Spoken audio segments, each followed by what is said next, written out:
A 3,000-year-old stone tablet is causing an international crisis, and it might hold the key to one of history's greatest mysteries. Israeli Prime Minister Netanyahu recently addressed Turkish President Recep Tayyip Erdogan in front of the entire world, once again demanding an ancient, mysterious inscription that has been kept in Turkey for years. This approximately 3,000-year-old inscription is connected to the mysterious tunnels beneath Jerusalem. But according to some researchers, Israel's pursuit of this inscription isn't driven by mere historical curiosity. There may be much deeper and darker reasons behind it. Some even believe this stone could play a critical role in determining the future of the Middle East. It all began last week with an event that allegedly unsettled Netanyahu: a gift given to Erdogan. When you hear about this gift's connection spanning from the 7th century to the present day, the veil of mystery over Jerusalem will lift slightly. But at the same time, it will deepen considerably. So if you're ready, let's begin. The world's eyes suddenly turned to the war of words between President Erdogan and Israeli Prime Minister Netanyahu. But how did this tension start? It all began last week with a very special gift given to Erdogan. It was such a gift that it resonated not only in Turkey, but also in the heart of Jerusalem. This gift must have deeply affected Netanyahu, because without wasting any time, just 2 days later, in a speech he gave in Jerusalem, he addressed Erdogan in front of the entire world. And during that address, he brought up the mysterious tablet that Israel has been trying to obtain from Turkey for years, a nearly 3,000-year-old artifact. This tablet isn't just an archaeological find, it's also a historical document carrying political and religious significance over Jerusalem's fate. Some claim it's a sacred artifact that must be placed at the entrance of a temple to be built in the future. And if this stone isn't in its proper place, that temple will never be considered complete. So why is this mysterious tablet so important? We'll get to that soon. But first, what gift was given to President Erdogan that caused Netanyahu to challenge the entire world 2 days later, saying, "Mr. Erdogan, Jerusalem is not yours, it is ours. Jerusalem will always remain ours." Let's examine this step by step. The year 638 AD. Great changes were taking place in the Middle East. Centuries of wars between the Byzantine Empire and Sassanid Persia had devastated the region. People were exhausted, cities were ruined, the economy had collapsed. It was precisely at this moment that a new power was rising from the Arabian Peninsula: Muslim armies. During the Caliphate of Abu Bakr, chosen after Prophet Muhammad's death, and then under Caliph Omar, Islamic forces expanded rapidly. Important cities like Damascus, Aleppo, and Homs fell one after another to Muslim control. And now it was Jerusalem's turn. Jerusalem wasn't just any ordinary city. For Jews, it was the Holy Land where Solomon's temple stood, the capital that King David had established. For Christians, it was the sacred city where Jesus Christ was crucified, where the miracle of resurrection occurred.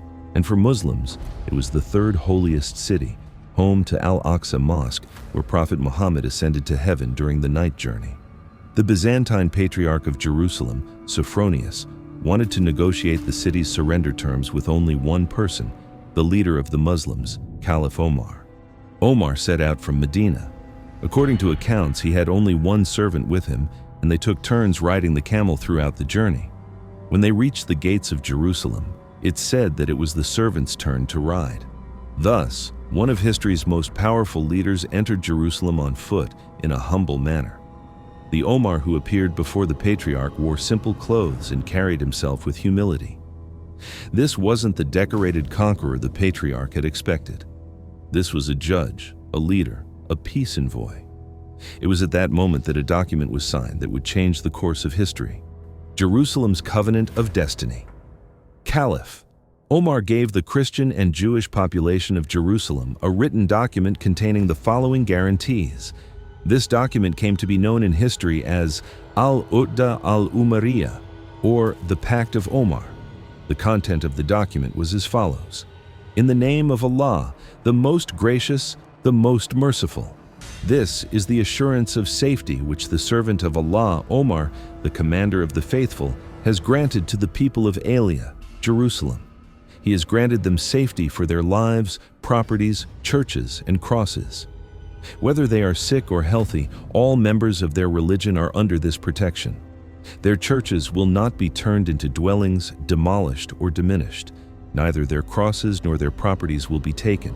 No one will be compelled in matters of religion. None of them will be harmed.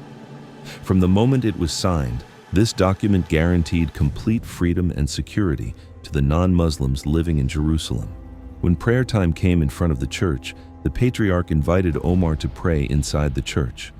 However, Omar politely declined, because he knew that if he prayed there, Muslims in the future might consider that place a mosque, and this could jeopardize the security of the Christians' place of worship. This detail alone shows how sensitive and just Omar was.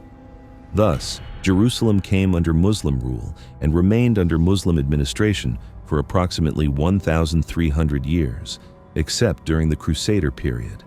During this time, followers of three religions lived side by side in peace. The painting that the Jerusalem patriarch gifted to Erdogan last week depicted exactly this historical moment: Omar's entry into Jerusalem and the granting of the covenant. This gift wasn't just a painting, it was a message. Jerusalem was a city of peace and tolerance under Muslim protection. This symbolic gift resonated strongly in Tel Aviv, because just 2 days later, Netanyahu made an unexpected statement in a speech he gave in Jerusalem. He directed his words directly at Erdogan and said, "Mr. Erdogan, Jerusalem is not yours, it is ours. Jerusalem will always belong to the Jews and will never be divided." But Netanyahu didn't stop there. In his speech, he mentioned the Siloam Inscription that Turkey has held for years and that Israel has repeatedly requested. Turkey possesses one of our most important historical artifacts, an inscription that proves Jerusalem has been ours for 3,000 years. That inscription should return here, to Jerusalem, to its home. This nearly 3,000-year-old stone tablet is related to the tunnels beneath Jerusalem, and according to some, there may be a much bigger secret behind Israel's desire for this tablet. So what is this inscription, and why is it so important? The Siloam Inscription may appear to be just a 6-line text quietly displayed in the Istanbul Archaeological Museum, but it's actually a major symbol in both diplomatic and religious history. It's also one of archaeology's most mysterious findings. The inscription tells the story of a tunnel dug in Jerusalem during the reign of King Hezekiah of Judah, approximately 2,700 years ago. The 8th century BC Jerusalem was under threat from the most feared power of that era, the Assyrian Empire. The Assyrians were merciless. They razed conquered cities to the ground, sent populations into exile, and flayed alive the kings who resisted. The northern kingdom of Israel had been completely destroyed by the Assyrians. The capital, Samaria, fell. The 10 tribes were exiled and erased from the stage of history. Thousands of refugees fled south to the kingdom of Judah. And now the Assyrian armies were at Jerusalem's gates. King Hezekiah didn't panic. He was an intelligent leader. He made 3 critical moves to prepare the city for siege. He raised and strengthened Jerusalem's walls. He sealed all water sources outside the city so the enemy couldn't access water. And most importantly, he had a secret water tunnel dug from the Gihon Spring outside the city to inside the city. This tunnel was an engineering marvel. 533 meters long, carved through rock, a dark passage winding in zigzags. But the interesting part was this: the tunnel was being dug from both ends simultaneously. One team started from the Gihon Spring, the other from the Pool of Siloam. Both teams, without seeing each other, advanced by listening only to the sound of pickaxes coming through the rocks. And incredibly, they met exactly in the middle. The Siloam Inscription is the text that describes this miraculous moment. The 6-line Hebrew text carved into the tunnel wall depicted that moment like this. And on the day of tunneling, the miners struck each toward the other, pick against pick, and the water flowed from the spring to the pool for 1,200 cubits. This seemingly simple text actually held enormous significance. In Jewish faith, the Torah isn't just a religious book, it's also a record of history. Every event, every king, every miracle described in the Torah also carries the claim that this really happened. In the second book of Kings in the Torah, these exact lines appear. As for the other events of Hezekiah's reign, all his achievements and how he made the pool and the tunnel by which he brought water into the city, are they not written in the book of the annals of the kings of Judah? 2 Kings 20:20. So the Torah explicitly states that King Hezekiah built a water tunnel, and the Siloam inscription was found on the wall of exactly that tunnel. This was tremendous evidence for Jews, because in modern times the historical accuracy of the Torah was constantly being questioned. Critics said, these are just mythological stories. But the Siloam inscription said, no, this is real. Here's the proof.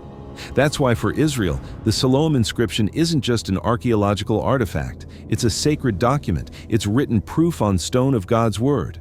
Moreover, this inscription is the oldest and most indisputable archaeological evidence documenting that Jews existed in Jerusalem in the 8th century BC. This is seen as a supporting point, strengthening Israel's claim of right over Jerusalem. How did the inscription come to Istanbul? In 1880, children playing in Jerusalem noticed something in the tunnel near the pool of Siloam. There were writings on the wall. Ancient, mysterious writings. The news spread. Archaeologists and historians were excited, because this was Jerusalem's oldest written document. At that time, Jerusalem was part of the Ottoman Empire's territory. Sultan Abdul Hamid II ordered the regional governors to protect the inscription. But in 1882, an unexpected event occurred. Someone started carving to remove the inscription from the tunnel wall. Who it was isn't known for certain. Some say it was a local merchant. Others say a foreign collector. The inscription broke and shattered into pieces during removal. Ottoman authorities immediately intervened. They collected the pieces and sent them to Istanbul. First displayed in the tiled kiosk, then in the Istanbul Archaeological Museum founded by Osman Hamdi Bey. At that time, there was no state called Israel. Jerusalem was Ottoman territory, and this inscription was an artifact from Ottoman lands. That's why Turkey says today, this inscription wasn't stolen. It was legally brought from our own territory during the Ottoman period. Therefore, it belongs to Turkey. Israel claims the opposite. This inscription belongs to the history of the Jewish people. It was found in Jerusalem and should return to Jerusalem. Since the State of Israel was established in 1948, it has been asking for this inscription back. 1998, the Israeli Prime Minister made an official offer to Turkey. We have thousands of Ottoman artifacts. Come to our archives, choose whatever documents you want. We'll give them to you. You give us the Siloam inscription. Turkey's response was clear.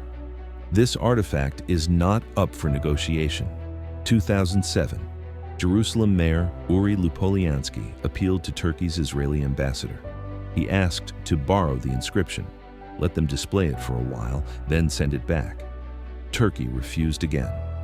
During Israeli President Isaac Herzog's visits to Turkey, the issue came up again. Herzog said, "This is very important not just for us, but for all the Jewish people." Turkish officials gave a firm no in diplomatic language.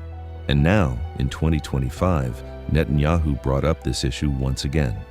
But this time, not just through diplomatic channels, by addressing the entire world. Mr. Erdogan, Jerusalem is not yours, and that inscription is ours. So why is Israel so insistent? Just because it's a historical document? Or is there a darker, more mysterious reason? What is Israel searching for beneath Jerusalem? For years, massive archaeological excavations have been taking place beneath Jerusalem. The official explanation is, ancient Jewish history is being researched, old structures are being uncovered, but very different things are being discussed behind the scenes. Could Israel be searching for the lost Ark of the Covenant beneath Jerusalem? What is the Ark of the Covenant? According to the Torah, Moses met with God on Mount Sinai and received 2 stone tablets. The 10 Commandments were written on these tablets. These tablets were placed in a special gold-plated chest, the Ark of the Covenant. This Ark was the holiest object for the Israelites. It was a symbol of God's presence. According to the Torah, The Ark of the Covenant was kept in the holiest section of the first temple built by King Solomon, in the Holy of Holies chamber. However, in 586 BC, the Babylonian king Nebuchadnezzar conquered Jerusalem and destroyed the temple.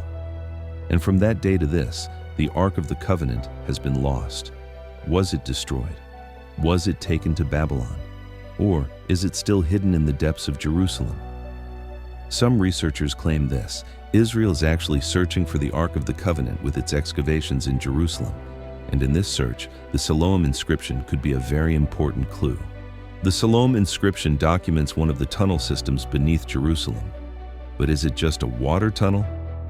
According to some theories, this tunnel that King Hezekiah had dug was actually part of a larger underground network. And this underground network could lead to where the Ark of the Covenant is hidden. Because there's a historical account like this. When the Babylonian armies besieged Jerusalem, the Jewish priests didn't allow the Ark of the Covenant to fall into enemy hands. They hid it in a secret chamber beneath the temple. And if this is true, the tunnel in the Siloam Inscription could be a map to that secret chamber. Of course, these are speculative theories, but it's possible that such a motivation underlies Israel's excessive interest in this inscription. But now let's look at the most striking claim. Some researchers, based on historical records and Sultan Abdul Hamid II's examinations of this stone, make this assertion. The Siloam Inscription is an indispensable artifact for the Third Temple to be built in the future. According to Jewish belief, two temples have been built in history. The first temple, Solomon's Temple, built by King Solomon in 957 BC, destroyed by the Babylonians in 586 BC. The second temple, built in 516 BC, destroyed by the Romans in 70 AD. And in Jewish tradition, there's this belief: one day, the third temple will be built.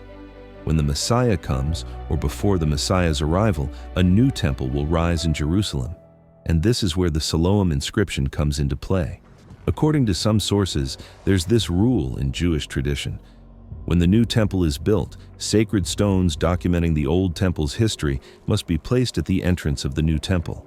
And the Siloam Inscription is the only tangible document of ancient Jerusalem, the Old Temple, King Hezekiah's era.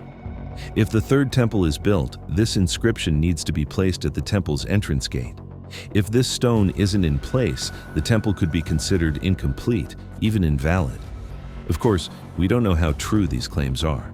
But if this is true, then Turkey possesses an object that could affect the future of the Middle East.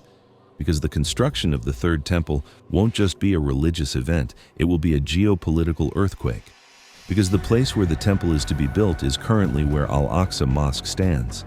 If Israel destroys Al-Aqsa Mosque and builds a temple in its place, this would mean direct conflict with the entire Islamic world. For 2 billion Muslims, Al-Aqsa Mosque is the third holiest place. Touching it could drag the entire region, perhaps the entire world, into war.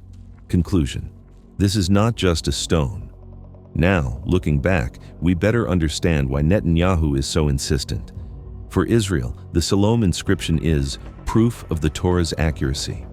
Documentation that Jews have existed in Jerusalem for millennia. A map of the secret tunnels beneath Jerusalem, perhaps the path to the Ark of the Covenant. And most importantly, it could be an indispensable part of the Third Temple to be built in the future. By not giving up this inscription, Turkey may actually be preserving the balance in the Middle East. Because as long as that inscription remains in Istanbul, the Third Temple project will remain incomplete, and Al-Aqsa Mosque will continue to stand in its place. Of course, all of this is theory, speculation, but this much is certain. A 2,700-year-old stone tablet has brought two world leaders face to face today, and it may determine the future of the Middle East. So what do you think? Is this ancient tablet really important enough to determine Jerusalem's future? Is Israel simply asking for a historical artifact back? Or is this part of a larger plan? Should Turkey protect this inscription, or should it return it to Israel? Share your thoughts in the comments. And if you enjoyed this mysterious story, don't forget to subscribe to the channel, because we'll continue discovering mysterious, paranormal, and unknown stories from all over the world. See you in the next video.